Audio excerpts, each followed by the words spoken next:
with the stars from the new series, The Last Tycoon.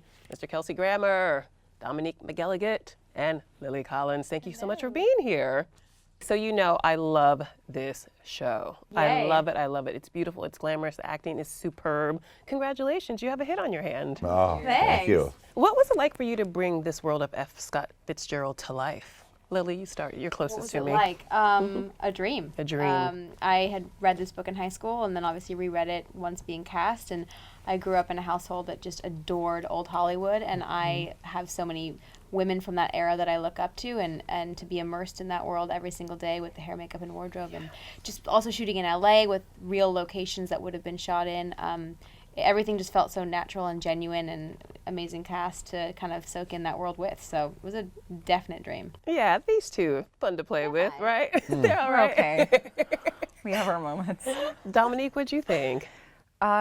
Ditto to what Lily just said. It was incredible. I mean, it was amazing. And we shot in LA, and the sets were extraordinary. The costumes, the talented Janie Bryant from Mad Men did the costumes. It was just, you know, stepping into them and creating the world was just like a phenomenal experience. It was a lot of fun. I actually don't think I've ever had more fun on a show, but I probably shouldn't say that either. But it was a lot of fun. I keep doing that, don't I? Yeah.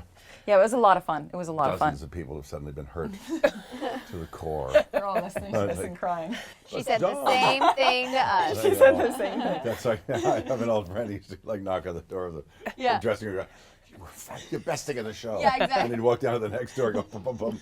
Best thing in the show. You're like, all right. Mr. Kelsey Grammer, you've been attached to a few hits in your lifetime.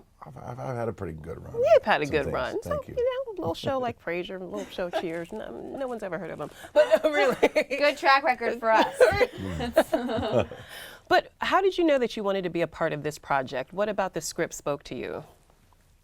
Well, it's funny. You know what? I'm a slipping and sliding kind of guy. Somebody calls and says, we got a role we'd like you to play. I said, okay, send the script over. I'll read it. And I thought this one was pretty well written, and I thought it was kind of an interesting idea. And I hadn't exactly played a movie mogul yet in my life, so I thought, yeah, I think we can do this.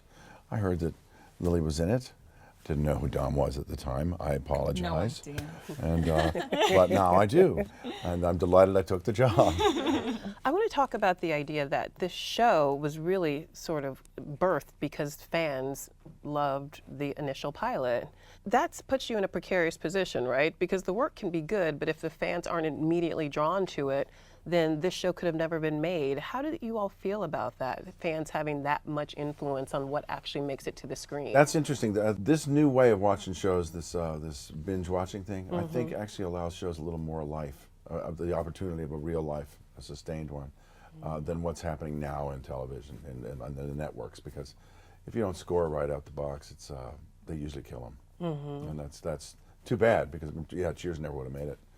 I mean, Seinfeld was the worst testing show in history. It turned out okay. Crazy. So you just don't know.